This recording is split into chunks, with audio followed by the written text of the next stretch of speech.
নমস্কার বন্ধুরা, সুজাতা কিচেনে আপনাদের সকলকে স্বাগত। দেখো, আমি বসে বসে শাক কাটতে শুরু করে দিয়েছি। আর এই লাল শাকগুলো যখন কাটছিলাম না, তখন মনে হচ্ছিল আগেকার না অনুষ্ঠান বাড়িতে শাক ভাজা দিত। আমার শাশুড়ি মা গল্প করতো, বলে আগে লাল শাক ভাজা দেবে, তারপর অন্য কিছু দেবে। তাই এই শাকটা কাটতে কাটতে মনে হলো একটু ভাজা করে নেবো। শাকটা বর্ষাকালের শাক তো একটু নুন দিয়ে ভিজিয়ে রেখে দিয়েছিলাম 15 মিনিট। কড়াইতে তেল দিয়ে না বাদামগুলোকে একটু লালচে লালচে করে ভেজে নেব।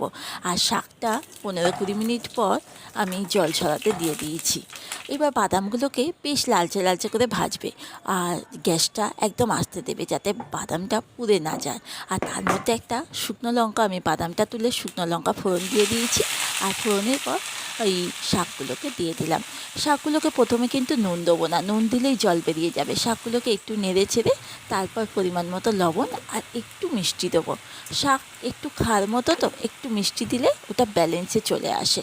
এবার সুন্দর করে শাকটাকে নাড়তে নাড়তেই দেখো কইটুকা হয়ে গেছে শাকটা। আর শাকটা আমার ভাজা হয়ে গেছে, আমি ঠান্ডা করতে দিচ্ছি। আর ঠান্ডা যখন হয়ে গেছে তখন আমি বাদামটা দিলাম। এবার আমি শাকটা ভাজাটা রেডি। আর কেমন লাগলো অবশ্যই কিন্তু জানিও। আজকের মতো আসছি, সবাই ভালো থেকো, সুস্থ থেকো। আজকের মতো টাটা।